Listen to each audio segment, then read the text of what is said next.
Барыңыздарга салам, урматтуу өзүм врачмын долбоорунун катышуучулары. Сиздер менен бүгүнкү онлайн консультациябыздан көрүп турганыма абдан кубанычтамын. Бүгүнкү эфирде Кудайым буйрса сиздердин көйгөйлөрдү угуп, ушул долбоорго атайын катышып, мен түзмө-түз байланышайын деп катышып отурганыңыздарга барыңыздарга терең ыраазычылык билдирем. Бүгүнкү эфирибизде Кудайым буйрса сиздердин көйгөйлөрдү тереңирээк угуп, жардам бергенге колумдан келген жардамды көрсөткөнгө аракет жасайм. Эгерде YouTube каналымдан ушул видеону көрүп жаткан болсоңуз, анда тезирээк өзүм врачмын долбооруна кошулуңуз. Бул видеонун астында номер көрсөтүлгөн, ошол номер менен өзүм врачмын долбооруна кошулуп, сиз дагы мен менен түзмө-түз байланыша алсаңыз болот, урматтуу катталуучу. Анда эмесе биз эфирибизди баштай берели. Саламатсызбы? Саламатсызбы. Мен былтыр ошо медлиттен жанакы карточка ачып, анан врачтарга жазылып, консультация алып, ушундай чыкты эле го былтырчы. Ошого балам аябай мындай обструктивный бронхит болуп жөтөлөт да, бир ыкшып жөтөлүп, кошо чүчкүрүп ушундай бар да. Улуу баламдыкычы 4кө чыкты азыр. Анан анализ тапшырганыбызда ошо гемоглобини нормальный эле, бирок тромбоцитти ушундай низкий болчу. Анан мочасында дагы бар болчу да. Анан сиз болсо мындай жазгансыз. Мультисанастол, витамин комплексныйчы. Анан D витамин, D drops деген. Анан гемоглобинге, ферритинге железа. Ферритинол. Феррисанол беле ушундай сыяктуу болчу да. Аларды берип бүткөнбүз да, бирок бир жыл ошо балам Кудайга шүгүр ооруган жок, эчтеке болупчу. Кыш менен деле мороженое жеп чыктык, аба суупу, муздак суу ичет, чыкса ойнойт сууга деле, бирок Кудайга шүгүр ооруган жок. Анан өткөндө ошо эмнегедир болуп, ошондой сыяктуу болуп жөтөлүп калды да кайрачы. Анан андай витаминдерди берген жокмун, бирок ингаляция кылдырдым да. Бередуал коштум. 1ге 1чи. Бирок ошондой дем алгандан кийин эле сразу мындай ыкшып жөтөлбөй, бир аз жөтөлү башкачараак болуп, анан мындай какырыкка айланып ушинтип кетет да. Анан кийин лазалван сироп бердим, чтоб тиги какырыгын чыгарсын депчи. Анан азыр мындай 1-2 эле жолу жөтөлүп калат, бирок какырыгы ошо өзү түкүрө албай жатат да ошо. А так мындай жакшы болуп калды. Анан ошого жараша мындай комплексный витамин жана мультисанастол сыяктуу берсем болобу, же обязательно анализ тапшырып бериш керекпи? Ооба, акылдуу зайым, обязательно анализдерин көрүш керек. Азыр бир жыл өттү арадан ужачы. Азыркы состояниясы кандай, ферритинин көрүш керек. Анан бул жерде дагы спирометрия обязательно өтүшүңүз керек, спирометриячы. Себеби бүт дыхательный системада. Канча жаш дедиңиз азыр балаңызда? 4кө чыкты жаңы. 4 жашта пока өткөрбөйт да, 4 жашта спирометрияны дагы өткөрбөйт. Анан бередуал только обструктивный бронхитте сунушталат. Анан 1ге 1 деп сиз ошондо кантип берип кошуп атасыз? Ошол нерсени мага айтсаңыз, канча миллилитрге канча тамчы кошуп атасыз? Мисалы, канча миллилитр физрастворго? 2 милли физрастворго 1 милли. 1 миллилитр физрастворго 1 милли бередуал кошуп атасызбы? 2 миллиграмм. 2 шприц менен чене белечи, 2 миллиге. 2 милли физрастворго 1 милли Анын бул дозаны сизге ким айтты?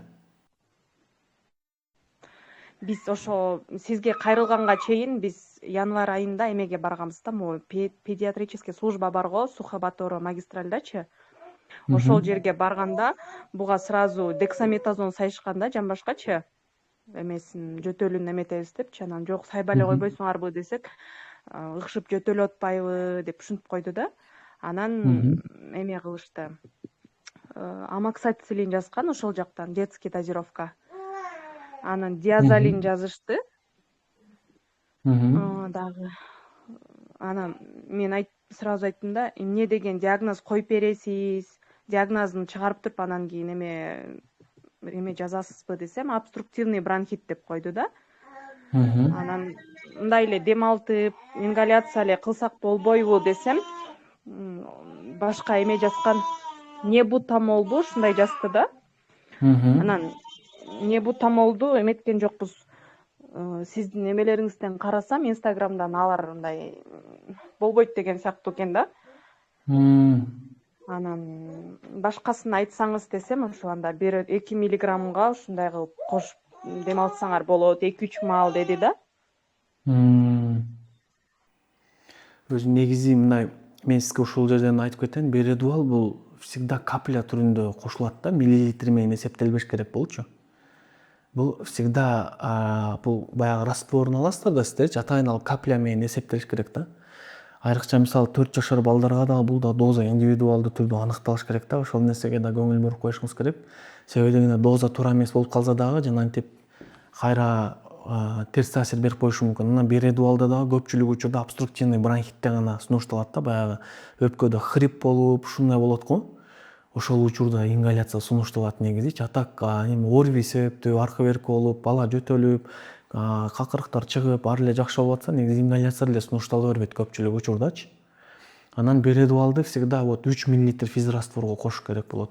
3 мл физрастворго 10-15 тамчы. Ушундай да, сиздин 4 жашар балаңызга 12-13 тамчы кошсоңуз болот да. Көпчүлүк учурда стандартный доза жаш балдарга ошол 10 тамчыдан кошулат 3 мл физрастворгочу. Если вдруг кийин жасап калсаңыз, ошол нерсени эске алып коюңуз, себеби дегенде бул өтө маанилүү да. Анан буну дагы күнүгө эле жасай берген дагы туура эмес, бул дагы чечим эмес да. Бул да опасный. Бул деле серьезный препарат бередуал дагычы. Баягы биз ата-энелер кичине отпускать этип, жеңилдетип атса сүйүнүп жасай бербешибиз керек да. Көрдүңүзбү, бул жерде негизи лазалван деле негизи 6 жашар балдардан кийинкилерге жакшы сунушталат негизичи. А так өзүңүз билесиз да, негизи могу эне бала курсунда деле айтып келем, всегда дренажный массаж, симптоматическое состояниясын жакшыртып ушинтиш керек депчи. Анан бул жерде сиздин балаңызда, значит, долго мындай абал болуп атса, аллергический себептерди исключение кылышыбыз керек. Анан азыр эми 1 жылдан кийинки состоянияңыз эмне болду? Азыр анемия жокпу? Ферритиндери кандай? Витамин Д'лары кандай? Аллергический панелдерин көрүш керек. Баарын көрүп, анан ошого жараша уже витамин кошо турган болсо кошуп, болбой турган болсо жөн эле коюш керек болот да. Профилактикалык дозада берсек болот да, көрдүңүзбү?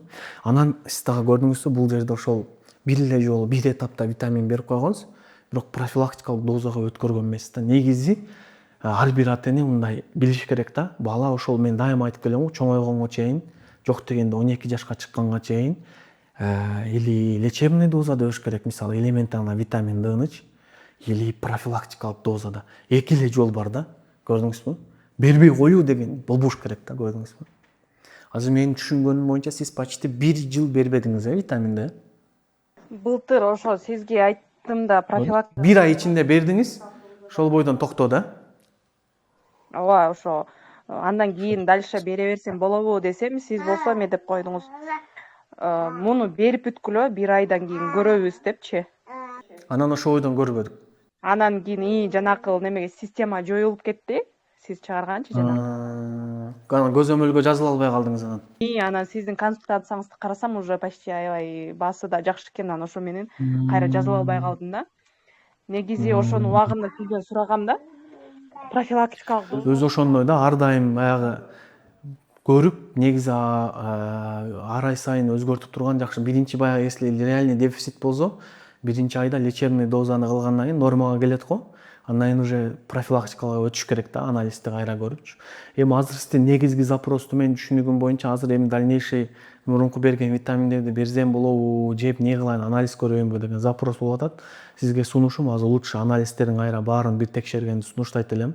Себеби бул жерде аллергический панелди дагы көрүш керек, баарын көрүп, анан ошого жараша иш кылышыбыз керек да. Тем более арадан 1 жыл өттү, уже 1 жылда эмнелер гана изменение болбойт.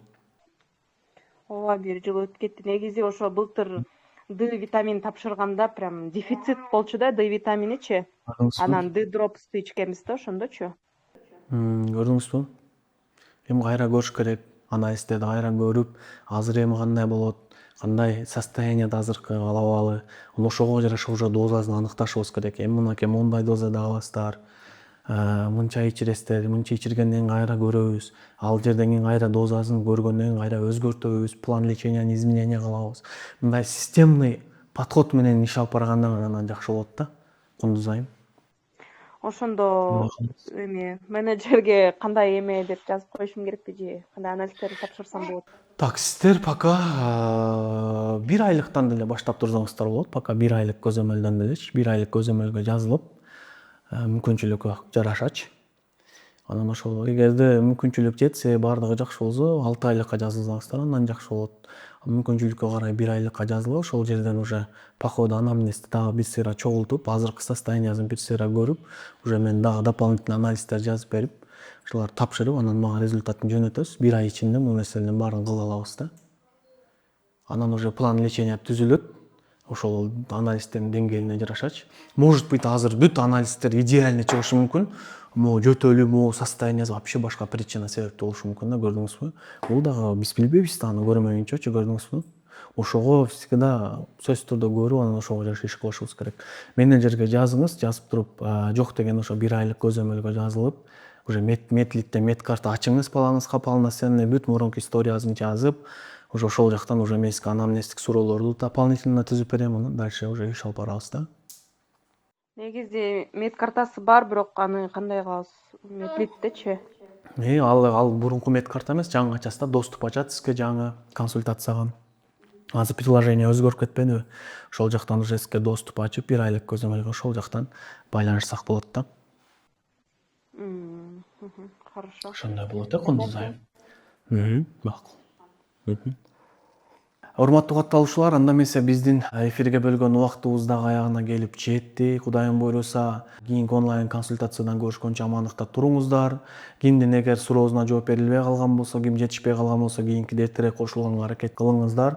Биз сиздерге кийинкиде сөз берип, сиздердин көйгөйлөрдү угууга жардам беребиз. Анда эмесе мен ойлойм, бүгүнкү эфир сиздер үчүн башкалардын деле суроолорунан өзүңүздөргө тиешелүү пайдалуу маалыматтарды ала алдыңыздар деген ишеничтемин. Барыңыздарга ийгилик жана ден соолук каалайм. Буйруза жакынкы күндөрү ден сак жашоо адамыбыз курсубуз бүткөндөн кийин дагы баланын иммунитетин жакшыртуучу витаминдер деген жаңы курсубуз чыгат. Андан кийин дагы пайдалуу сонун курстарды сиздерге тартууламакчымын. Барыңыздарга ийгилик жана ден соолук каалайм. Мен чыгарып аткан сабактардын баарын көрүңүздөр. Өзүм врачмын долбооруна жакындарыңыздарды чакырыңыздар. Алардын да медициналык сабаттуулугун жакшыртууга салым кошуңуздар. Ар бир адамдын медициналык сабаттуулугун жакшыруусу бул өлкөбүздөгү, улутубуздагы ден сактыкты камсыздоого эң негизги себеп болуп эсептелет. Барыңыздарга ден соолук жана ийгилик каалап, мен Бекжан Турабеков. Кийинки эфирлерден көрүшкөнчө амандыкта туруңуздар.